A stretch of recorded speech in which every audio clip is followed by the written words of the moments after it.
जय हिंद दोस्तों। कैसे हैं आप सभी? उम्मीद करता हूँ अच्छे होंगे। दोस्तों, आप सभी लोगों को पता ही होगा आपका 2024 का एग्ज़ाम आने वाला है। तो दोस्तों, आज हमने क्लास 10th का हिंदी का जो पेपर है बोर्ड एग्ज़ाम के लिए जो है उसको सॉल्व करने के लिए, यानी कि जो क्वेश्चन आने वाले हैं उसको आप लोगों को बताने वाले हैं। तो सबसे पहले देखिए आपका बोर्ड एग्ज़ाम रहेगा कैसे कैसे प्रश्न पत्र, जो प्रश्न उसमें दिए जाएंगे वो आएंगे। सबसे पहले तो यहाँ पर आपको अनुक्रमांक, यानी कि आपको जो रोल नंबर रहेगा उसको भरना पड़ेगा। यहाँ पर आपको अपना नाम लिखना पड़ेगा। उसके बाद दोस्तों आगे आप देख सकते हैं 2024 का हिंदी का पेपर है और इसका कोड जो है दोस्तों 801 और 801 DB है और 901 है। अपूर्णांक आपका 70 नंबर का ही रहेगा। तो चलिए, हम इसमें कुछ निर्देश दिए हुए हैं, इसको पढ़ लीजिएगा आप। समय 3 घंटे 15 मिनट आपको मिलेंगे और 15 मिनट पढ़ने के लिए सभी प्रश्न इसमें अनिवार्य होंगे करने के लिए आपको। इसको जो दिया हुआ है इसको आप पढ़ लीजिएगा। इसके बाद आ जाते हैं अपने प्रश्न आ पर, खंड आ जो है उसको ये चलते हैं। तो देखिए पहले में क्या दे रखा है, बहुविकल्पी प्रश्न यानी वस्तुनिष्ठ प्रश्न। पहला प्रश्न है, चिंतामणि के रचयिता है। चिंतामणि के रचयिता, इसमें 4 ऑप्शन दिए हुए हैं। ए में डॉक्टर राम कुमार, बी में जयशंकर प्रसाद, सी में है आचार्य रामचंद्र शुक्ल जी और डी में प्रेमचंद जी। आप सभी लोग इसको सॉल्व कर लीजिएगा। तो अगर आप लोगों को सॉल्व नहीं आ रहा होगा तो बताइए, कमेंट कर दीजिएगा, सॉल्व भी करा देंगे। अगला क्वेश्चन देखिए, पंच परमेश्वर कहानी के लेखक हैं।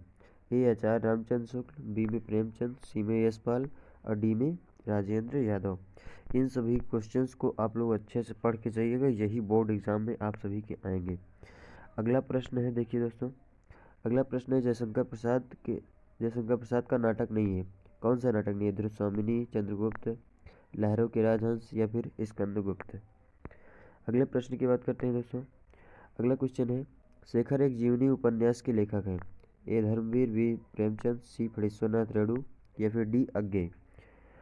अगले प्रश्न की बात कर लेते हैं दोस्तों। अगला प्रश्न बोल रहा है, अपनी खबर आत्मकथा है, किसकी है? पांडे बच्चन शर्मा उग्र की या फिर डॉक्टर राजेंद्र प्रसाद की, हरिवंश राय बच्चन या फिर श्याम सुंदर दास की। अगले प्रश्न की बात करते हैं। तो अगला प्रश्न बोल रहा है, भूषण किस युग के कवि हैं? आदिकाल, रीतिकाल, भक्तिकाल या फिर डी में आधुनिक काल। नंबर 7वां क्वेश्चन देखते हैं। 7वें बोल रहा है, ललित राम की रचना है, किसकी है? मतीराम की है, पद्माकर की है, देव की या फिर भूषण जी की है। 8वां क्वेश्चन देखिए क्या कह रहा है। 8वां क्वेश्चन कह रहा है, यशोधरा की रचना है जयशंकर प्रसाद, महादेवी वर्मा, सुमित्रा नंदन पंत या फिर मैथिली शरण गुप्त की। 9वां प्रश्न क्या आएगा आपके सामने। ये सभी क्वेश्चंस दोस्तों आप लोगों को OMR में करना रहेगा। OMR में दोस्तों आपको इसको लिखने की ज़रूरत नहीं होगी। आपको जो OMR मिलेगा उसी में आपको जो काला पीला करना रहेगा, काला ही करना रहता है, उसी को आप कर दीजिएगा। अगला क्वेश्चन कह रहा है, आंगन के पारद्वार की रचना है, किसकी है? जयशंकर प्रसाद की, अज्ञे की या फिर रणधर सिंह दिनकर या फिर नरेंद्र शर्मा की। अगला नंबर 10वां क्वेश्चन क्या कह रहा है, दीपशिखा काव्य संग्रह है, महादेवी वर्मा की, जयशंकर प्रसाद, सुभद्रा कुमारी चौहान, सूर्यकांत त्रिपाठी निराला। इन चारों में से अब किसकी है? आप लोग देख लीजिएगा, पढ़ लीजिएगा अच्छे से। अगला बोल रहा है, करुण रस का स्थायी भाव क्या होता है? रौद्र, उत्साह, अद्भुत, शोक। करुण रस का स्थायी भाव क्या होता है? आप सभी लोगों को तो इसका जवाब पता ही होगा, एकदम आसान सा है, ये वाला शोक। नंबर 12 नंबर में देखिए क्या कह रहा है, चरण कमल बंदो हरियाई उपर्युक्त पंक्ति में अलंकार है, उत्प्रेक्षा है, उपमा है, समक है या फिर रूपक है। आप लोगों को इसको बताना है। नंबर 11 में देखिए बोल रहा है, यह सम्मात्रिक छंद है, इसके 4 चरण होते हैं, प्रत्येक चरण में 11 और 13 मात्राएं और पर यति होती है। यह लक्षण किस छंद के हैं? ये में दोहा, उत्प्रेक्षा, रोला या फिर है बरवे। एक बरवे भी होता है। या इन चारों में आपको बताना है कि कौन सा ऑप्शन सही है। अगले क्वेश्चन की बात करते हैं दोस्तों। अगला क्वेश्चन बोल रहा है,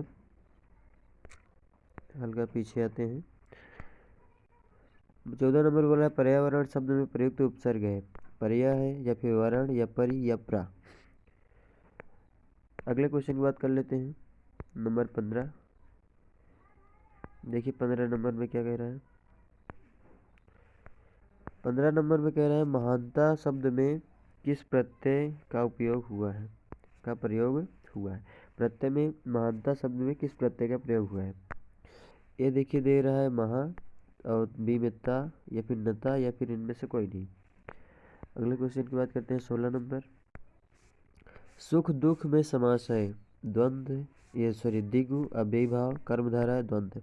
इसका ऑप्शन तो आप लोगों को पता ही होगा, एकदम आसान है, जिसमें केवल और लगा दिया जाता है बस। अब तो आप लोग समझ ही गए होंगे।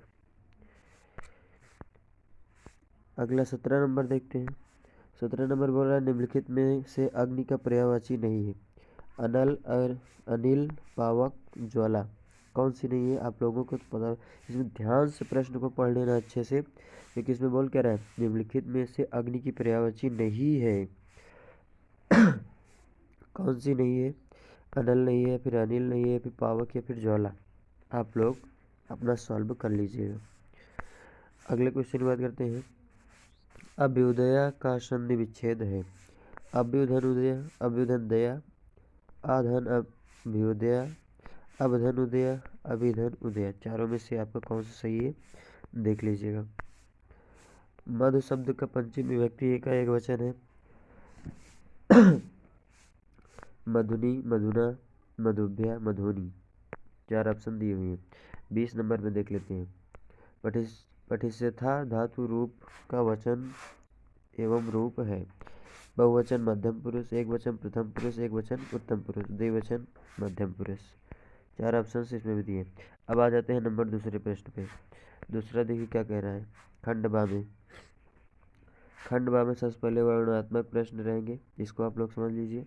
नंबर पहला प्रश्न क्या दिया है, निम्नलिखित गद्यांशों में से किसी एक गद्यांश पर आधारित प्रश्नों के सभी उत्तर दीजिए।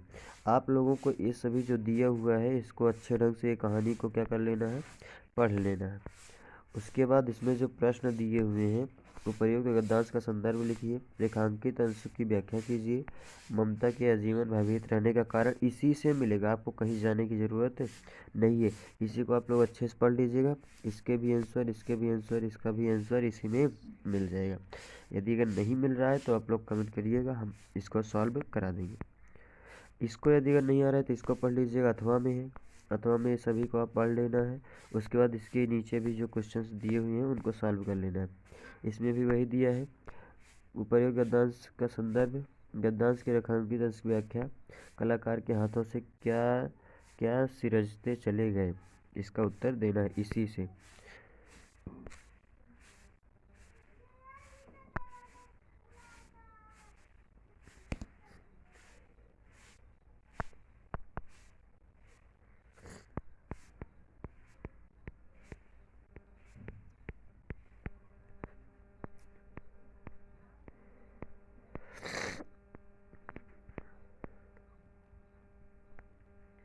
चलिए अब हम दूसरा देख लेते हैं। दूसरे में आगे क्या दे रहा है। बोला निम्नलिखित में से किसी एक पदांश पर आधारित प्रश्नों के उत्तर दीजिए जो कि 6 नंबर का है। देखिए अभी तक हमारा गद्यांश था, अब लेकिन क्या है पद्यांश है। अब उसमें भी जैसे करना था इसी तरीके से इसमें भी करना है। इसको अच्छे से क्या करना है, पढ़ लेना है। ये जो यहाँ से यहाँ तक दी गई है इसको अच्छे से पढ़ने के बाद इसमें जो क्वेश्चन पूछ रहा है उसी का आंसर आपको दे देना है। श्री राम के नेत्रों से आंसू क्यों निकलने लगे, उपयुक्त पद्यांश का संदर्भ लिखिए। रेखांकित अंश में पर्णकुटी करियोकित में कौन सा अलंकार है, अच्छे से पढ़ लीजिएगा। उसके बाद इसका आंसर दे दीजिएगा। अगर वो वाला आपको नहीं आ रहा है तो ये वाला कर लीजिएगा, इसको अच्छे से पढ़िएगा। उसके बाद जो इसमें दिया गया है, जो इसमें क्वेश्चन पूछ रहा है उसका आंसर दे दीजिएगा। अब आ जाते हैं नंबर तीसरे पे। तीसरे में बोल क्या रहा है, निम्नलिखित दिए गए संस्कृत पद्यांश में से किसी एक संदर्भ सहित हिंदी में अनुवाद कीजिए। सबसे पहले तो इसका संदर्भ लिखना है, उसके बाद इसका क्या करना है, अनुवाद कर देना। देखिए यहाँ से यहाँ तक जो दिया गया सबसे पहले इसका संदर्भ लिखना है। संदर्भ लिखने का मतलब कौन सा पाठ है, पाठ का क्या नाम है। इसमें लेखक तो लिखे नहीं जाते हैं, लेखक छोड़ दीजिएगा। उसके बाद इसका अनुवाद करना है। ऐसा नगरी भारतीय संस्कृत और संस्कृत भाषायांश के केंद्र स्थली अस्ति। तो इसको आप सभी लोग अच्छे से पढ़ के इसका आंसर दे दीजिएगा। चलिए अगले क्वेश्चन की बात कर लेते हैं। अगला क्वेश्चन देखिए, यहाँ से हमारा इसका अथवा में बोल रहा है, अथवा अगर वो वाला नहीं आ रहा तो ये वाला कर लीजिएगा। नंबर चौथा देख लो। नंबर चौथे में देखिए क्या बोल रहा है, नीचे दिए गए पद्यांशों में से किसी एक पद्यांश का संदर्भ सहित अनुवाद कीजिए। इसमें क्या करना है आपको, अनुवाद इसका भी करना है संदर्भ सहित। जैसे उसमें गद्य पद्य होता है उसी प्रकार संस्कृत में जो मतलब प्रयोग होते हैं, क्या बोलते हैं, एक हिसाब से बोला जाए तो जो इंग्लिश में पोएम बोला जाता है वो होता है, वही चीज़ इसमें भी दिया गया है। इसको आप लोग को पढ़ना है, संदर्भ सहित इसका अनुवाद भी करना है। अब देखिए, अब आता है जो हमारा निश्चित ही रहता है कि ए आएगा बोर्ड एग्जाम में, जो निश्चित रहता है कि यही आने वाला है। यही आने वाला है कि मतलब बोल रहा है अपने पठित खंड काव्य के आधार पर निम्नलिखित में से किसी एक का उत्तर दीजिए। देखिए दोस्तों, आपका जैसे जो जिला होगा उस हिसाब से आप सभी लोगों के काव्य यानी पेपर में एक क्वेश्चंस आएंगे। आप किसी के में ज्योति जवाहर होगा तो किसी के में मुक्ति दूत होगा, किसी के में जो भी आगे बहुत सारे दिए हुए हैं, अगर पूजा है, मेवाड़ मुकुट है, जय सुभाष है, ये बहुत सारे दिए होंगे। तो ये आपको देखना है कि आपके ज़िले से कौन सा है, यानी कि आप कौन से ज़िले में, प्रतापगढ़ में होंगे तो अलग होगा, बरेली में होंगे अलग, बहुत सारी जगह पे अलग अलग ये दिया होगा। तो आपके जो ज़िले में होगा सिर्फ आपको वही करना है। अगला छठवां देख लेते हैं। छठवां देखिए क्या बोल रहा है, निम्नलिखित दिए गए किसी एक लेखक का जीवन परिचय देते हुए उनकी एक रचना का नाम लिखो। अब देखिए यहाँ पर जीवन परिचय आ जाता है। आपको जीवन परिचय की एक आसान सी ट्रिक देते हैं। आसान सी ट्रिक का मतलब ये है कि पहला, दूसरा, तीसरा, इन 3 चैप्टर के या फिर पहला दूसरा इधर से 2 चैप्टर के लेखक का नाम याद कर लीजिए गद्य से। ठीक, क्या करना है, गद्य से याद कर लो, और 2 उधर याद कर लो पद्य से। ठीक है, किससे याद कर लो, पद्य से। 2 गद्य से, 2 पद्य से। आप अच्छे से क्या कर लीजिए, याद कर लीजिए। इनमें से कोई ना कोई एक अवश्य आएगा, हमेशा गारंटी है, हमेशा आएगा। पहला दूसरा चैप्टर या फिर पहला तीसरा जो याद करना है, लेकिन पहला मत भूलिएगा, पहला बहुत ज़्यादा ज़रूरी होता है। देखिए पहला आ ही गया, आचार्य रामचंद्र शुक्ल हैं, भगवती शरण उपाध्याय है, जयशंकर प्रसाद है। ये लगातार है, पहला फिर तीसरा फिर दूसरा, ऐसे करके तीनों लेखक का दे दिया। ये दूसरे लास्ट वाला जो दिया है दूसरा चैप्टर है, पहला चैप्टर है, तीसरा चैप्टर है। आप लोग इधर अच्छे से कर लीजिएगा। वो भी एक आते हैं 5 नंबर में, केवल एक रचना का नाम लिखना है, ज़्यादा नहीं लिखना है। उसी प्रकार से अब पद्य में देखिए, निम्नलिखित कवियों में से किसी एक कवि का जीवन परिचय देते हुए उनकी प्रमुख रचना का नाम लिखिए। कितने नंबर का है, 5 नंबर का। 5 नंबर का है, केवल एक रचना लिखनी है और इनका जीवन परिचय। तुलसीदास, सुमित्रानंदन पंत, गोस्वामी तुलसीदास है, रसखान है। ये सुमित्रानंदन पंत गद्य से आ गया है, ये गद्य से गलती से छप गया होगा, इसमें प्रिंटिंग जब कर रहे होंगे तब वो वहाँ से गलत हो गया। बाकी ये जो सुमित्रानंदन पंत, मैथिली शरण गुप्त है, ये नहीं है, ये गद्य के हैं।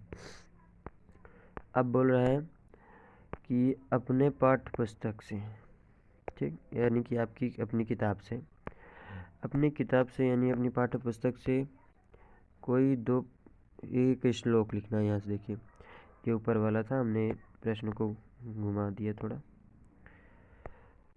देखिए, अपनी पाठ्य पुस्तक में से कंठस्थ कोई एक श्लोक लिखिए जो इस प्रश्न पत्र में ना आया हो। एक मतलब श्लोक लिखना है जो इस पेपर में ना आया हो।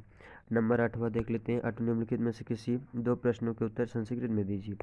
2 प्रश्न के उत्तर देने हैं, दोनों प्रश्न 2-2 नंबर के।